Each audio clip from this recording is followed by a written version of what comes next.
నమస్తే welcome to big Telugu TV. ప్రస్తుతం మనతో పాటు ఉన్నారు సినీ క్రిటిక్ దాసర్ విజ్ఞాన్ గారు. హలో అండి. నమస్తే విజ్ఞాన్ గారు, సైలెంట్ గా వచ్చిన సినిమా శబ్దం. ఆది పినిశెట్టి గారు హారర్ మూవీలో కనిపించి చాలా రోజులైంది. సో చాలా సైలెంట్ గా వచ్చిన, అంత పబ్లిసిటీ కూడా ఏమి అనిపించలేదు, కానీ థియేటర్లు మాత్రం మారు మ్రోగిపోతున్నాయంట శబ్దాలతో. నిజమేనా? ఎట్లా ఉంది శబ్దం? యాక్చువల్గా చెప్పాలి అంటే టైటిల్ చాలా డిఫరెంట్గా అనిపించింది. శబ్దం ఏంటి, దేని గురించి చెప్తారా అని. అండ్ టైటిల్ డిజైనింగ్లోనే చాలామంది కథలు చెప్పేస్తూ ఉంటారు మోస్ట్లీ. ఓకే, ఈ సినిమాకి ఆ సౌండ్స్కి ఏదో లింక్ ఉంటుంది అని అనిపిస్తుంది.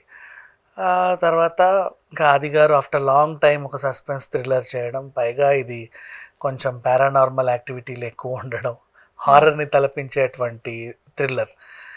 సో ఎలా ఉంది ఏంటి అనేది మాట్లాడుకుంటే, నిజంగానే చెప్పాలంటే సైలెంట్గా వచ్చి శబ్దం అయితే చేసింది కదా.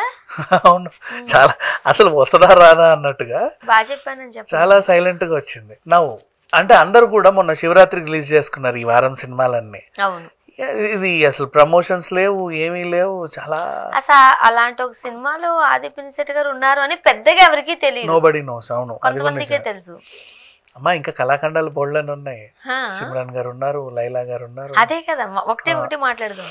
సో ఇక కథ విషయంలోకి వెళ్దాం. ఇది కేరళ మున్నార్లో పైన హిల్ స్టేషన్లో హోలీ ఏంజల్స్ అనే ఒక కాలేజ్ అన్నమాట. సో అక్కడ ఏమైందంటే అమ్మాయిలు వరుసగా చనిపోతూ వస్తున్నారు, స్టూడెంట్స్.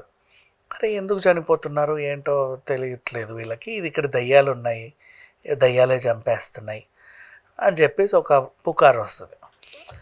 సో నిజంగా దయ్యాలే ఉన్నాయా, దయ్యాలే చంపుతున్నాయా? ఇప్పుడు కాలేజ్ పరువు పోద్ది ఇంతమంది చనిపోతున్నారని తెలిస్తే. బయటికి న్యూస్ పొక్కనేలేము. ఏం చేస్తే బాగుంటుంది డిఫరెంట్గా?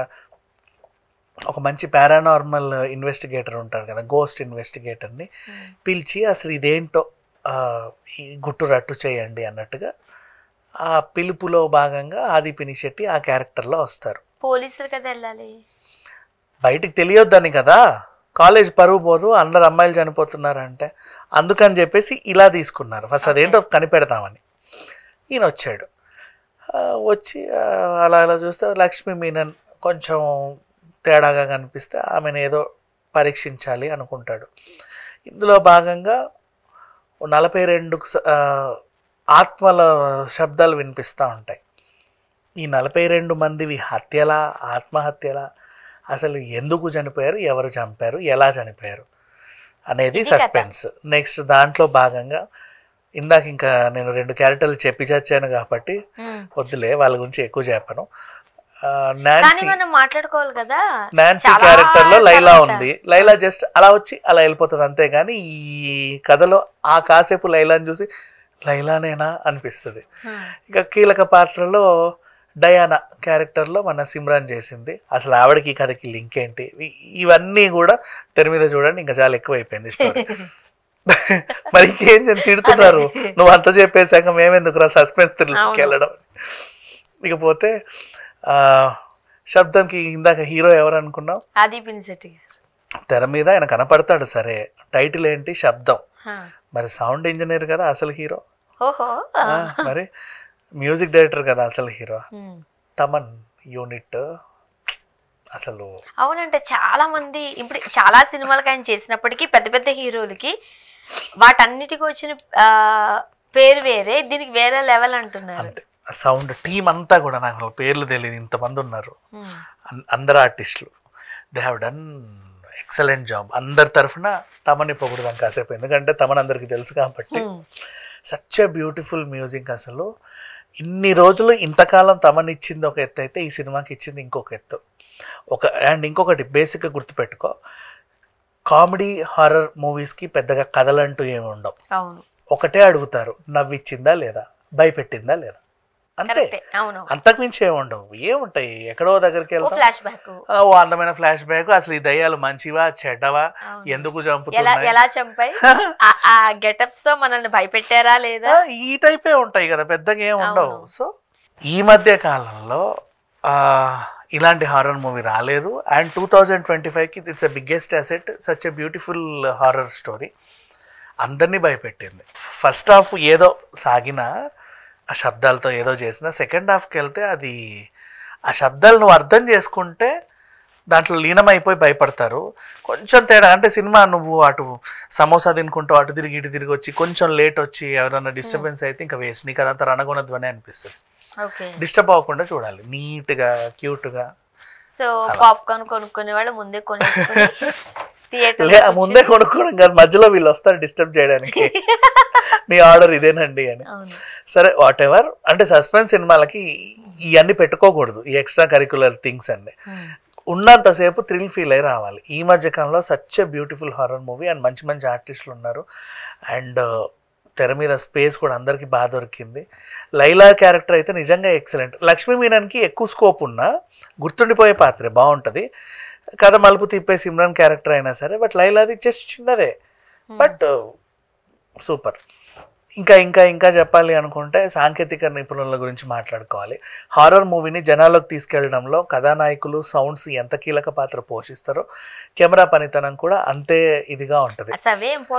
అండ్ అంటే అలా తీసుకెళ్ళి ఏమీ లేని చోట కూడా ఏదో ఉందని చూపించి భయపెట్టేవి కెమెరా పనితనాలు అన్ని ఇలా ఉంటాయి. అది చెప్తే అది గుర్తొచ్చింది, కాంతారా సినిమాలో లాస్ట్ లో రిషబ్ శెట్టి గారు ఇలా వస్తారు చూడండి, అసలు ఆయన వచ్చినందుకు మనకు అర్థం కాదు, ఒక సెకండ్ అక్కడ తెలుస్తుంది కెమెరా పనితనం కదా. కొన్ని చాలా మూవీస్ కెమెరాస్, అసలు హారర్ మూవీస్ కంటే కెమెరానే ఇంకో హీరో, సౌండ్ ఒక హీరో, కెమెరా ఒక హీరో, దర్శకుడు ఇట్స్ ఓకే, ఇవన్నిటిని నడిపించే captain of the ship I agree. But కొన్ని హారర్ మూవీస్ ఏంటంటే అక్కడ నిజంగా భయపెట్టే సీన్స్ ఆర్టిస్టులు ఇట్లా ఉంటారు, భయపడకుండా వీళ్ళ మొహాలు చూసి ఉన్న భయం కూడా పోతుంది. అలాంటి సినిమాలు చాలా చూసాం. కొన్ని ఏంటంటే వీళ్ళు ఎరగదీసే లెవెల్లో పర్ఫామ్ చేసిన సౌండ్స్ ఏదో ఉండి లేనట్టు వస్తాయి. కొన్నిట్లో కెమెరా అసలు వీళ్ళు భయపడ్డా దయ్యం ఉన్నా లేకుండా ఏటో చూపిస్తూ ఉంటాయి. ఇట్లాంటివి చూసాం. బట్ అన్నీ మిళితమయ్యి 360 degreesలో such a perfect horror movie అంటే శబ్దం. అండ్ ఆ శబ్దాలు అసలు ఖచ్చితంగా వినాల్సిందే. వీళ్ళు వైశాలి టీం అంట, వైశాలిలో వాటర్ కదా దయ్యం, ఇక్కడ సౌండ్ అంట, బాగా దొరుకుతున్నాయి కాన్సెప్ట్స్ అసలు. కానీ యాక్చువల్ గా మనం ఆ సినిమాలో ఒక దయ్యం ఆకారాన్ని చూడం, అవును ఓన్లీ వాటరే, కానీ భయపడతాం. ఇక్కడ ఆకారం కూడా లేదు, జస్ట్ వినడమే. అండ్ ఈ 42 మంది ఆత్మహత్యల అసలు ఏం జరిగింది, ఇతను నిజంగా గోస్ట్ ని తీసాడా లేకపోతే ఇవన్నీ జస్ట్ క్యాజువల్గా ఊరికే భయపడుతున్నారా, ఇవన్నీ చూడాలంటే ఖచ్చితంగా థియేటర్స్కి వెళ్ళాల్సిందే. అండ్ శబ్దం ఈ సినిమాకి నేను ఇచ్చే రేటింగ్ 5 out of 5. ఈ సినిమాలో ఎక్కడ కూడా మైనస్ లేదు. ఖచ్చితంగా ఫస్ట్ నుంచి లాస్ట్ వరకు చూస్తే వెన్నులో వణుకు పుట్టడం గ్యారంటీ. కొంచెం మిస్ చేసినా సరే ఏముంది ఆ సినిమా ఏం బాగాలేదే అంటారు, బట్ వాళ్ళని పట్టించుకోవద్దు, ఎందుకంటే వాళ్ళు సరిగ్గా చూడలేదని అర్థం. ఆ సౌండ్స్ వీళ్ళు మేజర్గా ఇక్కడ జరిగే మ్యాజిక్ అంతా సౌండ్స్లోనే. ఆ సౌండ్స్లో ఉన్న మ్యాజిక్ అంతా కూడా తమన్ పర్ఫెక్ట్గానే ఇచ్చాడు. ఒక కంట కనిపెట్టడం కాదు, ఒక చెవుతో దాన్ని కూడా మైండ్ అటు వేసేయాలి, స్పీకర్ వైపు ఇచ్చేయాలి దీన్ని. అప్పుడు పర్ఫెక్ట్గా చూసుకుంటూ వెళ్తే నువ్వు ఆ థ్రిల్ ఫీల్ అవుతావు అలా. అయితే చాలా బాగుందంట. అండ్ ఈ సినిమాని 4DX లో చూస్తే ఇంకా వాళ్ళ పరిస్థితి ఏంటో, సౌండ్ వచ్చినప్పుడు అలా కదులుతూ ఉంటది, అదొక థ్రిల్. బట్ బ్యూటిఫుల్ మూవీ, అందరూ కూడా వెళ్ళండి. Thank you so much.